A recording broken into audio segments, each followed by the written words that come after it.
Voilà la petite ville de Puente la Reina, que je vous ai déjà montré hier. C'était mon étape d'hier. Eh bien, ces derniers temps, je n'ai plus trop l'opportunité de vous prendre en aparté comme je le faisais en France et en Belgique.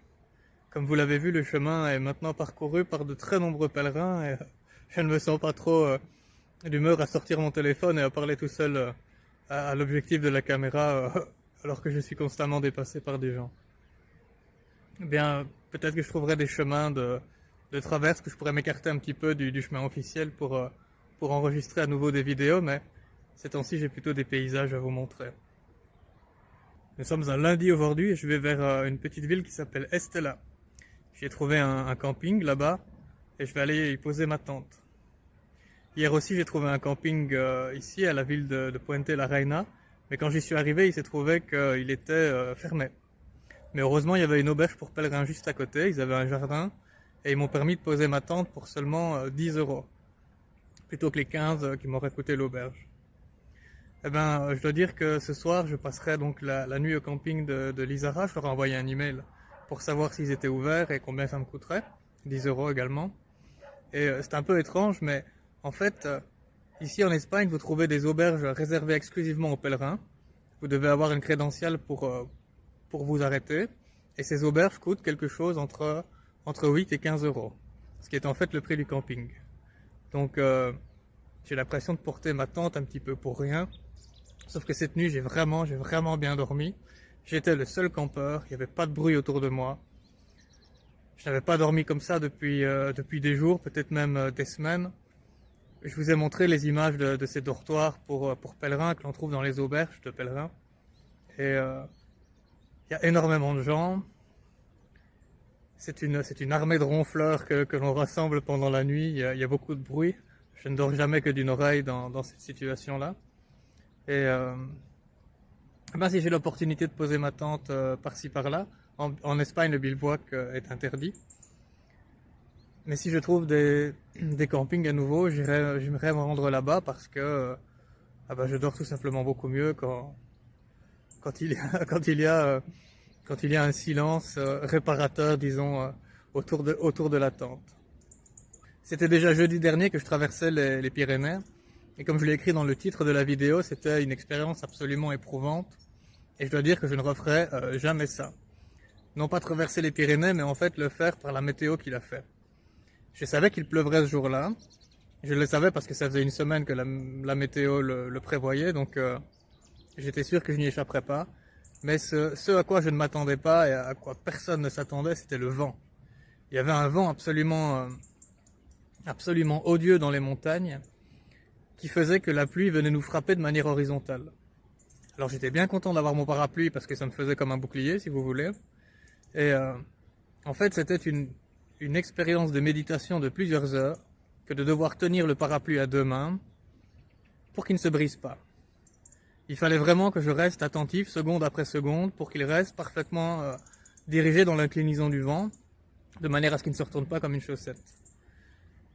C'était une expérience absolument éprouvante et on s'en est tous retournés, on s'en est tous sortis absolument rincés au sens propre comme au sens figuré. On était trempés. Il y avait des gens qui avaient des bâches pour recouvrir leurs sacs, le vent les a arrachés. On les voyait qui passaient au-dessus de nos têtes à une vitesse prodigieuse. C'était une expérience absolument éprouvante. J'ai discuté avec une jeune femme qui s'appelle Suzanne, elle m'a dit qu'il lui a fallu 2 jours pour traverser les Pyrénées. Elle s'est arrêtée dans un abri d'urgence. Le chemin passe par cet abri. Elle m'a dit qu'elle s'était arrêtée là vers 16 h. Le jour avant, la veille avant que moi je ne traverse les montagnes. Et elle avait été chercher du bois. Il y avait des arbres aux alentours pour se faire du feu. Et elle a été rejointe à 21 h par un jeune homme qui s'appelait David et qui arrivait là et qui était bien content de pouvoir se réchauffer. Eh ben, laissez-moi vous dire que cet abri dont je viens de vous parler, il n'était pas du tout près de Roncevaux, qui était la fin de l'étape. Ils avaient encore des heures et des heures à marcher avant d'arriver. Et en fait, je ne comprends pas les associations jacquaires, je ne comprends pas comment ils laissent des gens qui n'ont absolument aucun entraînement. J'ai également rencontré une chypriote qui s'appelle Iota, qui n'a absolument aucun entraînement et qui a fait Cette première étape à travers les Pyrénées, ça faisait 26 kilomètres à travers ce vent et cette pluie. Et en fait, euh, le contact passait très bien avec ces pèlerins, mais je les ai perdus de vue presque immédiatement parce que ils étaient tellement épuisés de leur première journée qu'il leur a fallu prendre un jour de repos. Ils avaient des douleurs absolument partout. Et donc, je ne comprends pas comment les associations jacquaires laissent partir des débutants comme ça dans la montagne par un temps pareil. Comme je vous le disais, c'était tellement éprouvant, c'était probablement une des expériences les plus éprouvantes de ma vie. Tout le monde a dit que c'était absolument dur d'avoir fait ça. Je ne referai jamais une telle chose par un temps pareil. Ou en tout cas pas avec un équipement aussi léger, il aurait fallu que je sois mieux équipé. Mais parmi tous les articles que j'emporte avec moi, mon poncho est vraiment mon meilleur ami. Il a absorbé une grande partie de la pluie et il a séché extrêmement vite le lendemain. Et il m'a tenu au chaud aussi bien que la laine peut le faire. Pour ce voyage, je m'étais dit, mais tiens, comment est-ce que les anciens faisaient pour voyager dans le temps? En Amérique centrale, les gens utilisent des ponchos dans les montagnes. Dans l'Antiquité, les gens ont marché avec des sandales pendant longtemps. J'ai décidé de m'inspirer de tout ça pour mon voyage. Et je ne suis pas déçu d'avoir fait ça. Je trouve que ce n'était pas une mauvaise idée. Même si on invente plein de choses merveilleuses à notre époque aussi. Il y a par exemple les t-shirts en laine mérino qui sont super. Je pense d'ailleurs que je vais aller chez Decathlon. À ma prochaine étape aujourd'hui, il y a un magasin Decathlon presque sur le chemin. J'irai demain matin probablement pour m'acheter un nouveau t-shirt longue manche mérino parce que les matins sont plutôt froids. Désormais, on sent que l'été est derrière nous et qu'on est en automne. Je vais m'acheter des gants aussi parce que j'ai fort froid aux mains. Mais on trouve aussi également toutes sortes d'articles, les gens m'en parlent, qui sont supposés résister à la pluie et qui ne le font pas. Ou bien qui sont assez efficaces mais qui absorbent la transpiration et sentent extrêmement mauvais terriblement vite. Alors que la laine mérino, par exemple, elle, ne vous incommode pas avec des odeurs de ce type. Et ben voilà, après toutes ces informations, après ce récapitulatif, depuis les Pyrénées, j'ai progressé un peu en Espagne. Et le premier jour, l'étape vers Zubiri, je dois dire que c'était pas folichon au niveau des paysages, mais depuis je me suis régalé et hier en particulier, ce voyage depuis Pamplune jusque Puente la Reina qui se trouve juste là derrière moi. Eh bien, ce voyage était absolument magique. Le fait de voyager et de voir des montagnes en permanence, ça rend, il y a quelque chose de féerique dans le voyage maintenant. Je trouve que les paysages sont absolument magnifiques. Bon ben, le jour est en train de se lever et pendant que je parle, je n'avance pas sur le chemin. Alors, allez, hop, vous retournez dans ma poche et on y va.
Pas mettre ma tante, il y a un petit chat.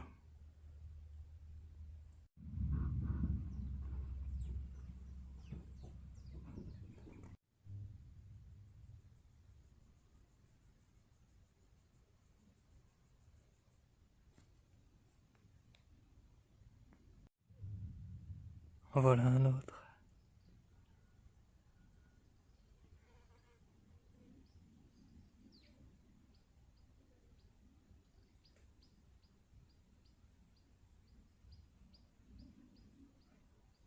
Petit chat. Petit chat.